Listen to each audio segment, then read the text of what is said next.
All right, team. Mr. Slaby here. If you're watching this, then you are done with everything and you're looking for a little bit of extension because this stuff is interesting. All right. So here's the deal. We're about to enter the Twilight Zone because we're going to revisit, we're going to return to the Twilight Zone because this week you read Monsters Do on Maple Street. So I've talked to you about this, and I'm sure we all have, that Monsters Do is coming at you with a message. And science fiction in general tries to come at you with messages about problems. These are the main problems mostly that science fiction deals with: social, anything related to people and their bodies; environmental, things related to the environment, Earth, right? What are we doing to it? Its impact. And then lastly, economic, money, class, poor versus wealthy, which you could also argue is social, but money, we like to organize it. These aren't the only categories, but they're pretty broad, and we're going to start with this three.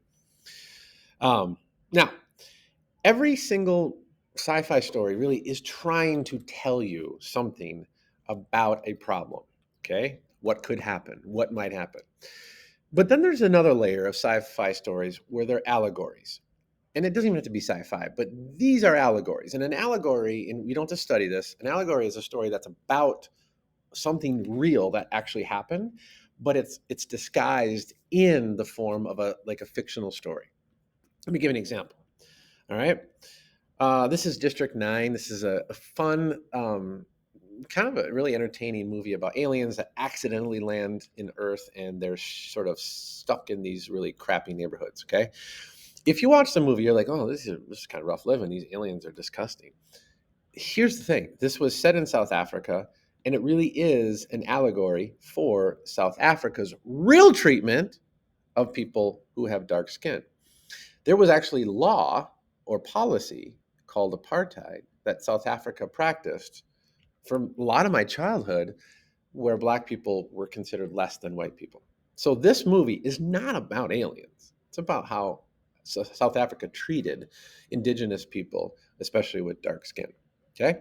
Avatar, not about aliens and Pandora and crazy futuristic things. It's really about how America and a lot of countries, uh, especially Europeans, dealt with the indigenous people and basically stole their land for resources. The same. It's not that story. It's this story. It's just disguised as aliens. And lastly, Star Wars. Let's face it, Empire, right? Darth Vader, the way they like all dress up and they march in a line and look the same, doesn't this look a little bit like the Third Reich and Hitler? Yeah, it's really an allegory that's telling you, like, when one is up against tyranny or an empire, a Third Reich, you got to fight back as a rebel. So that's kind of that story. So here's the thing: back to Twilight Zone. This is really an allegory. It's not about a neighborhood, and it's not about like aliens. It's about something else. So I'm gonna give you four options it could be about. Number one, it could be about the Salem witch trials. From 1692 to 1693 in America, people were accused of witches and they were hung.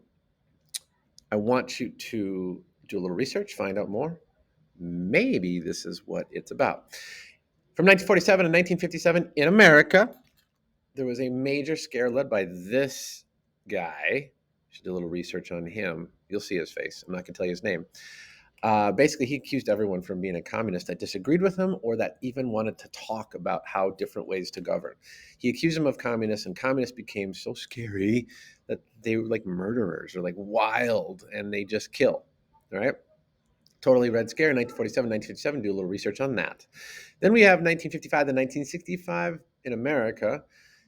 Another story that is part of our history. Most schools were segregated, meaning white kids went to one school, black kids went to another entirely, and they never mixed. In this time period, it was starting to break down that desegregation. It became integration or desegregation. So segregation separates, desegregation is bringing together.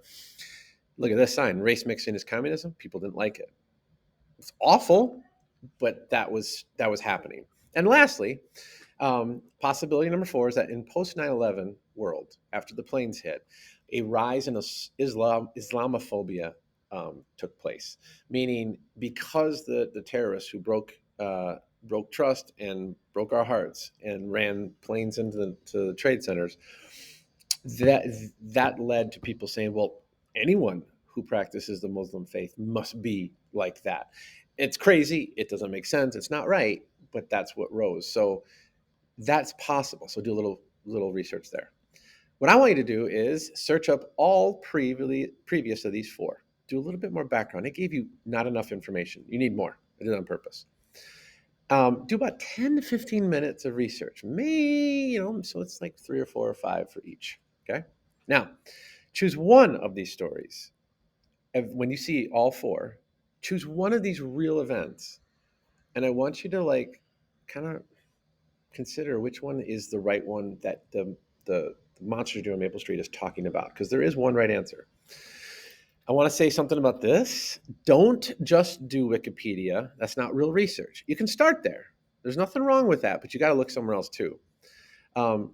These are two examples I love, that both of these people were pronounced dead on Wikipedia. They weren't. Neither of them. So there it says, Miley Cyrus was killed in a car crash on her way to the Hannah Montana set, but it never happened, right? So here's the assignment. It's in Schoology. These are the last words of the story. They're very important. Okay, so there they are. We're asking you, what do you think the above passage is referring to based on the 4 possible real events that you studied if you did this assignment? Answer in a solid, well-explained paragraph in Schoology. Here's what you need to think about. When the Twilight Zone episode aired, okay? When did it air? What could it be closest to in terms of how the people were treated in real life compared to how they were treated in the story? That's where the research comes in. And lastly, why do you believe about which real events feels right to you? So you might say, you know what, Mr. Slaby, the dates don't match up, but this feels exactly like this real event. You get to say that because in English language arts, you have that freedom. So in Schoology, this is what you end the day with. Be thoughtful. Really think about this, because this is heavy lifting, and you're going to learn something today. All right. Hopefully, I don't have any questions. If you do, you know your teachers are available. Here you go.